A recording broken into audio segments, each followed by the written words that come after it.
Welcome, dear listeners, to The Shadow Behind You, the channel where the forgotten whispers of history claw their way back from the grave. Here, we delve into the darkened corners of the past, cursed bloodlines that refuse to die, institutions built on bones, and families that vanish into the mist only to return as something unholy. Tonight, we unearth a tale buried deep in the jagged heart of the Missouri Ozarks. A story from 1867, when the land still bled from the wounds of war, and science stood helpless before the abyss of human darkness.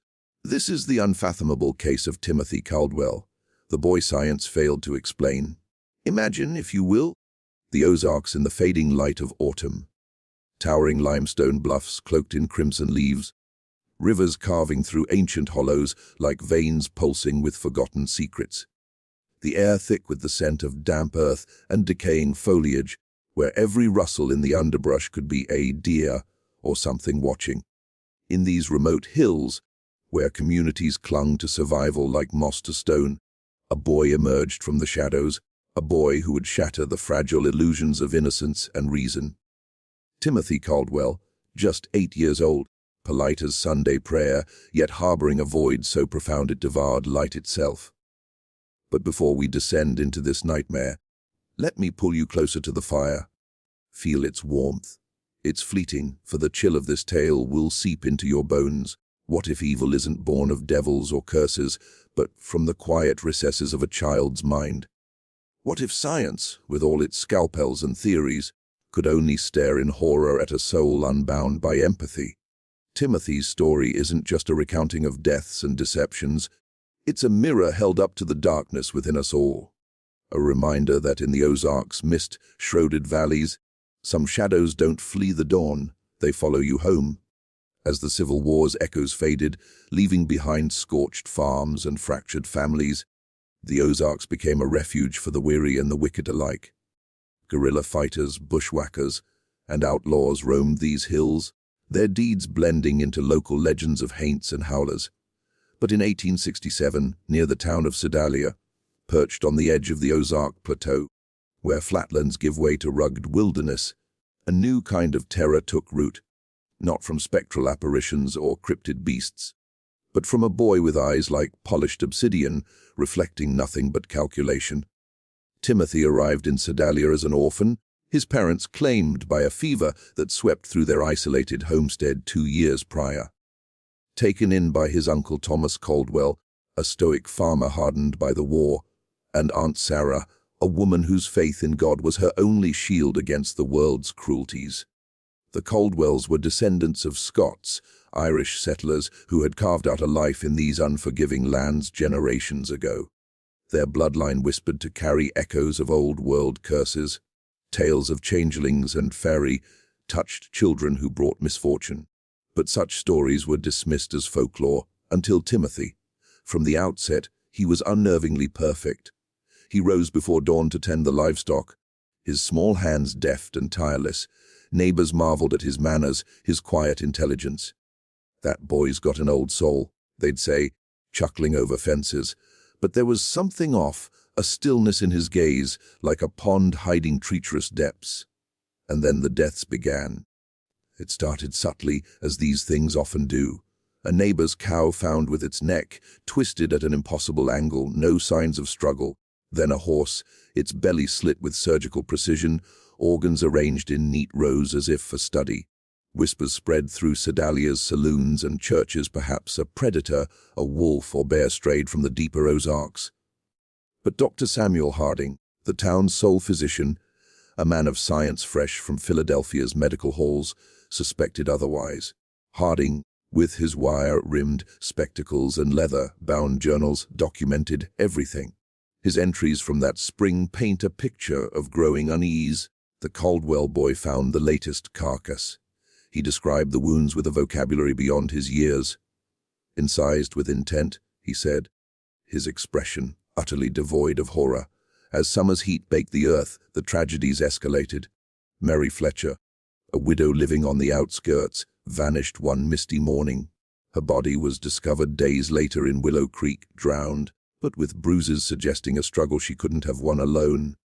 Timothy out gathering berries, stumbled upon her. He recounted the scene to the sheriff with chilling detail, the angle of her limbs, the pallor of her skin, even estimating the time of death by the rigor mortis. She fought hard, he said calmly, but the water won. Harding's involvement deepened. Invited to the Caldwell farm to treat a minor ailment, he observed Timothy dissecting a rabbit. Not for food, but with methodical cuts, noting how the creature twitched in its final moments. The boy's questions were probing. Does pain serve a purpose, doctor? Or is it just noise? Harding dismissed it as curiosity, but a seed of dread took root. By midsummer, 2 more lives were claimed. Henrik Lenn, a Swedish immigrant and farmhand, plummeted from Devil's Bluff, a sheer cliff overlooking the Osage River. Witnesses swore they saw bees swarming him, driving him over the edge. But bees in such numbers, and Timothy, again the discoverer, explained with eerie accuracy, the stings caused anaphylaxis. He swelled up like a balloon before he fell. Where had an 8-year-old learned such terms? Then Jacob Mills, the town blacksmith, disappeared. His bloated corpse was pulled from an abandoned well, hidden deep in the woods. Starvation, dehydration. But marks indicated he'd been bound, left to linger. Timothy led the search party straight to the spot, claiming a hunch. Harding's journals grew frantic. The boy knows too much. His alibis are ironclad, yet coincidence piles upon coincidence like graves in a plague pit. As autumn leaves turned blood red, the animals' deaths multiplied. Dozens, chickens with throats cut, pigs eviscerated, their innards displayed like anatomical diagrams. The Caldwell's farm became a charnel house, the air thick with the coppery tang of blood and the buzzes of flies. Neighbors avoided the place, crossing themselves. Sarah Caldwell, pale and trembling, confided in Harding, "He's not my nephew. Not anymore. Sometimes I catch him watching us sleep, his eyes glowing in the dark like a cat's." Harding, driven by a mix of scientific zeal and mounting horror, began secret observations. He discovered Timothy's hidden lair, a cave in the bluffs, its entrance concealed by brambles. Inside, a macabre laboratory, bones bleached white, arranged by species, jars of preserved organs floating in murky fluid, crude tools fashioned from farm implements, and worst of all, sketches. Pages upon pages of detailed drawings, animals in various states of torment, arrows noting pressure points, durations of agony. But interspersed were human figures: Mary, Henrik, Jacob. Annotations in a child's scrawl, human screams higher pitch than porcine. Fear accelerates heart rate by 40%. Confronted in the cave, Timothy didn't flinch. He smiled, a cold reptilian curve of lips. Experiments, doctor. To understand the mechanics of life and its end. He admitted it all: the staged accidents, the precise manipulations. Mary lured to the creek and held under, Henrik's beehive relocated to the bluff's edge, Jacob bound and abandoned, observed from afar as he begged for mercy. Animals were practice, he said. Humans are the real study. Next, Aunt Sarah. Trust makes it easier. What chilled Harding most was Timothy's utter lack of motive beyond curiosity. No anger, no joy, just detached inquiry. Why? Harding demanded. Timothy shrugged. Because I can. Doesn't that intrigue you, doctor? The freedom of it. The trap was set. With Sheriff Elias Crawford, a grizzled veteran of the war's guerrilla skirmishes, Harding sedated Thomas and Sarah, feigning illness. They waited in the shadows as Timothy crept in, knife in hand. The struggle was brief. The boy fought with surprising strength. His face contorted not in fear but calculation. Bound and gagged, he stared at his captors with those bottomless eyes, as if already plotting his next move. But justice in 1867 was ill-equipped for such a monster. The trial was a farce. Whispers of demonic possession clashed with Harding's medical testimony. This is no devil, Harding argued. It's a defect of the soul, uncharted by science. Yet the error's experts, summoned from St. Louis, could only diagnose moral insanity or precocious depravity, terms as vague as the Ozarks fog. Children, they insisted, were innocents corrupted by circumstance. Timothy played the part masterfully, tears on cue, pleas of confusion. I don't remember. He'd whimper, fooling all but Harding. Sentenced to the Missouri State Hospital for the insane in Fulton. a grim institution of iron bars and echoing screams. Timothy vanished into its depths. But even there, the shadows lengthened. Patients died mysteriously, throats slit in the night, bodies arranged with that signature precision. Staff whispered of the ghost boy who wandered halls unseen. Harding visited, finding Timothy's cell adorned with new sketches, coded in symbols only he understood. "I'll be free soon," the boy confided. In the experiments continue. In 1868 he escaped. A lax guard, a picked lock. Details murky, but Harding suspected manipulation. Reports trickled in: staged deaths in Kansas City, bizarre animal mutilations in Arkansas. A trail of unfathomable cruelty leading deeper into the Ozarks wilderness, where legends of shape-shifters and soul-eaters awaited. Timothy Caldwell slipped into myth, a boy who exposed the fragility of science and society. In an age clinging to faith and reason, he was the void between, a shadow that science failed to illuminate. And in the quiet nights of the Ozarks, when the wind howls through the hollows, one wonders, is he still out there, watching, waiting to experiment anew? Now, let us descend deeper into the labyrinth of Timothy's tale. Picture the Missouri Ozarks in 1867, a land scarred by the Civil War's fury. Fields lay fallow, barns reduced to charred skeletons from bushwhacker raids. The air carried the perpetual scent of smoke and sorrow, mingling with the earthy musk of pine and oak. Sedalia, a burgeoning rail town on the fringe of this wilderness, buzzed with post-war reconstruction. Wagons rumbling over dirt roads, saloons echoing with tales of lost comrades. But beyond the tracks, the hills rose like ancient sentinels, their caves and crevices hiding secrets older than the Republic. Into this world came Timothy Caldwell, born in 1859 to Elias and Margaret Caldwell, homesteaders who had fled the border wars of Bleeding Kansas. Timothy's early life was one of isolation. Their cabin nestled in a hollow near the Osage River, where mist clung to the ground like spectral shrouds. Elias, a former Union scout, taught the boy survival, tracking deer, mending fences. Margaret, with her Scots-Irish heritage, spun yarns of fairies and curses, warnings that bloodlines could carry doom. "Our folk came from the old country," she'd say, "where children sometimes ain't what they seem." The fever struck in 1865, just as peace descended. Elias withered first, his skin yellowing like autumn leaves. Margaret followed, delirious whispers of the shadow child on her lips. Neighbors found Timothy alone, unharmed, tending the graves he'd dug himself. "They went peaceful," he said, his voice steady as a millstone. At 6, he was orphaned, shipped to Uncle Thomas in Sedalia. Thomas Caldwell was a man forged in hardship. A Confederate sympathizer who avoided the draft by hiding in the hills, he now farmed corn and raised livestock with grim determination. His wife Sarah, barren after multiple miscarriages, saw Timothy as a gift from God. Or little miracle, she'd coo, ignoring the way animals shied from his touch. The first anomalies were subtle. Chickens vanished from the coop, later found with necks snapped, clean, no blood. Thomas blamed foxes, but Timothy's explanation chilled. It was quick, no suffering.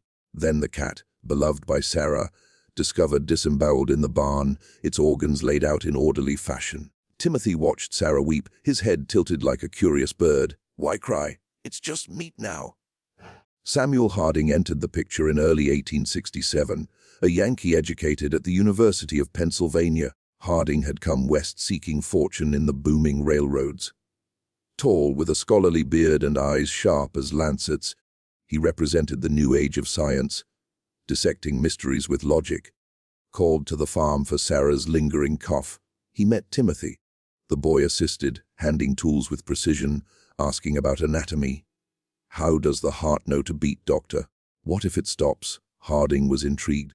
In his journals, 3 leather volumes now housed in obscure archives, he noted Timothy's prodigious intellect. "The child recites Latin phrases from my texts, though unschooled. A savant, perhaps," but unease crept in. During examinations, Timothy showed no pain response. Pricking his finger drew blood, but no flinch, no tear. As spring thawed the ground, the deaths commenced. Mary Fletcher, 52, a seamstress known for her piety. She lived alone on the creek's bend, her cottage fragrant with lavender. On April 12, She failed to appear at church. Search parties combed the woods, but Timothy, tagging along, pointed to the water. "There," he said. Her body bobbed face down, dress tangled in roots. Autopsy revealed drowning, but bruises on her arms suggested restraint. Timothy's account: she slipped on moss, struggled a while. Harding probed. "How do you know?" The boy smiled. "I imagine it." Suspicion flickered, but Sedalia dismissed it. Children found bodies in these wilds, rivers claimed many. Yet Harding documented anomalies. Mary's watch stopped at 3:17 a.m., a time Timothy mentioned unprompted. May brought Henrik Len's demise. A burly Swede hired by Thomas. Henrik was jovial, sharing tales of old-world trolls. On May 28, he headed to Devil's Bluff to clear brush. Hours later, screams echoed. Body recovered, swollen from stings, cliff fall the cause. Bees, a hive nearby, but relocated how? Timothy, who wandered off that day, returned with honeycombs. "Found him," he said. "Harding's autopsy, anaphylactic shock." But the hive's position, deliberate. June's heat intensified the horror. Jacob Mills, the blacksmith, a giant of a man with arms like oaks. He quarreled with Thomas over unpaid bills, voices raised in the town square. On June 15, he vanished. Days passed, forge cold. Timothy led the way to an old well, overgrown with vines. Heard moans, he claimed. Jacob's corpse, emaciated, ropes burned into wrists. He'd starved over days, voice hoarse from cries. Marks indicated observation. Someone watched him die. The town reeled. Whispers of a killer, perhaps a lingering bushwhacker. But Harding connected the dots, all victims linked to the Caldwells, all discovered by Timothy. Secretly, he tailed the boy, witnessing nocturnal excursions to the cave. Peering in, the doctor beheld the grotesquerie, skeletons posed, diagrams of vivisections. "This is no child's play," Harding wrote. "It's a laboratory of death." Confrontation loomed. On a storm-tossed night, thunder rumbling like judgment, Harding and Sheriff Crawford ambushed Timothy in the barn. The boy was dissecting a pig, knife flashing. "Join the experiment?" he asked, voice innocent. The struggle ensued, Timothy slippery as an eel, biting, scratching, subdued. His confession poured forth like poison, years of torture, starting with insects, escalating to mammals, then humans. "To see the spark fade," he explained. "Science demands data." The arrest sent shockwaves. Sedalia's streets buzzed with disbelief. "A demon child," some cried. Others, "War's curse on the bloodline." Thomas and Sarah, devastated, recalled Margaret's dying words. "His, not ours." The shadow took him. As party fades, the trial awaits, a clash of faith, law, and nascent psychology. But the Ozarks' shadows deepen, hinting at horrors yet unveiled. The trial of Timothy Caldwell unfolded in Sedalia's courthouse, a squat brick building reeking of tobacco and fear. July 1867, the heat oppressive, windows thrown open to catch any breeze from the Osage. Benches packed with farmers, merchants, widows in black. Judge Harlan Weaver presided, his gavel echoing like coffin nails.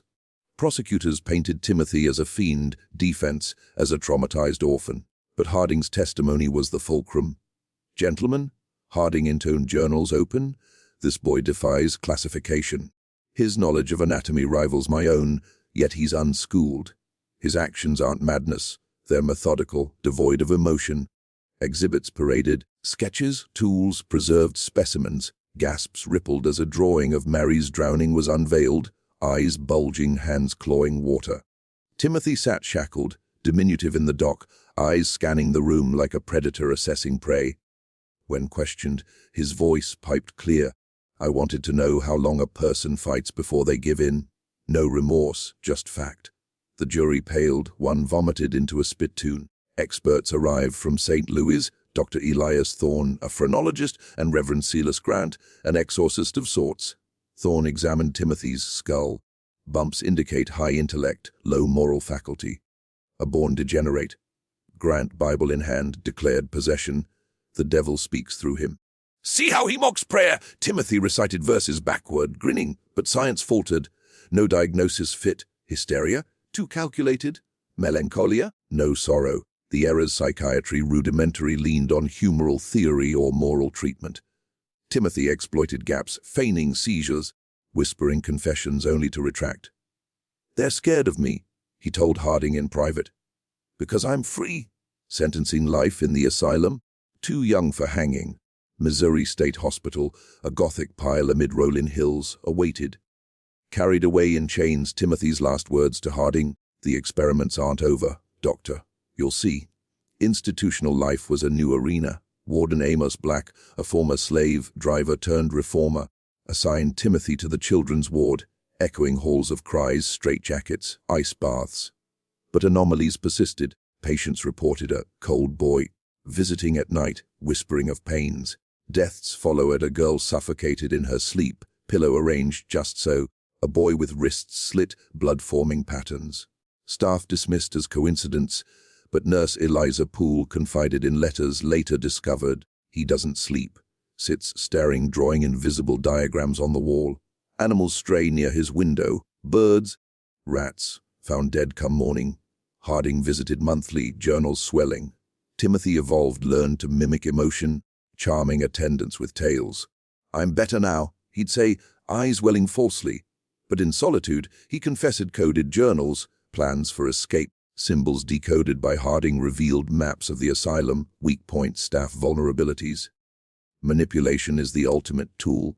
Timothy wrote, "Trust is a weakness." 18 months passed, winter 1868, snow blanketing the grounds like a shroud. A lax guard, seduced by Timothy's pleas, left a door ajar. Alarms rang too late, footprints led to the woods, vanishing in the drifts. Black's report, the boy evaporated like mist. The aftermath rippled. Harding pursued leads, a mutilated deer in Columbia, staged as a hunting accident. In Kansas City, a vagrant found drowned, details mirroring Mary's.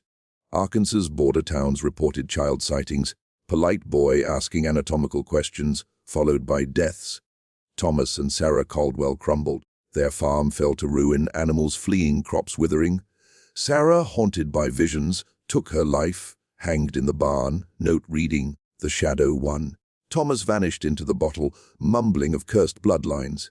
Sedalia transformed, locks bolted. Children warned of the experiment boy. Legends bloomed Timothy as a howler, a cryptid blending with Ozark beasts. Sightings persisted.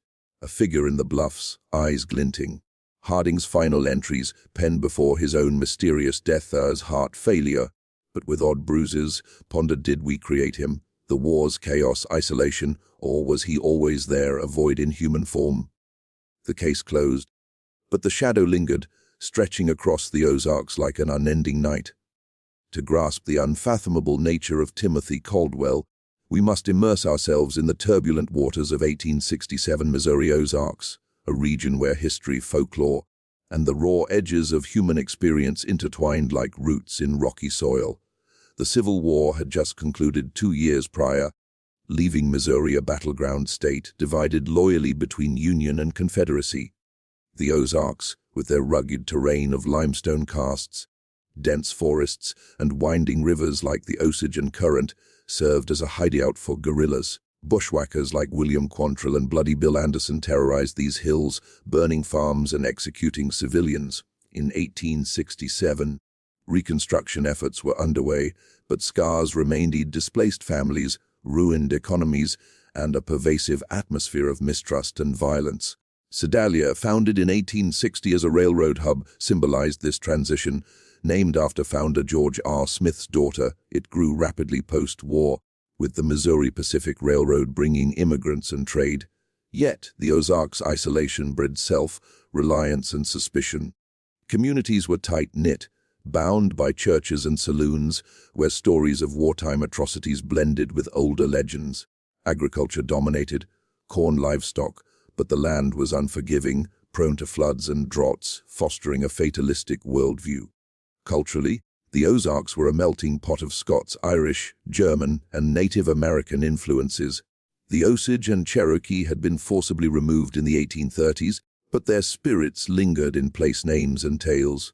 Folklore abounded. The Ozark howler, a bear-like cryptid with a blood-curdling cry, said to foretell death, spooked lights, ethereal orbs dancing over marshes, attributed to lost souls or will-o'-the-wisps, witches in hollows brewing potions from moonwort and mandrake.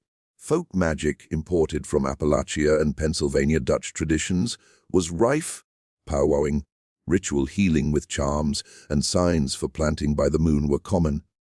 But darker elements, changelings, fairy stolen children replaced with malevolent imps, echoed in Timothy's story.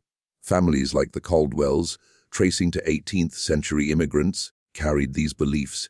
Post-war, with institutions like asylums emerging, science clashed with superstition.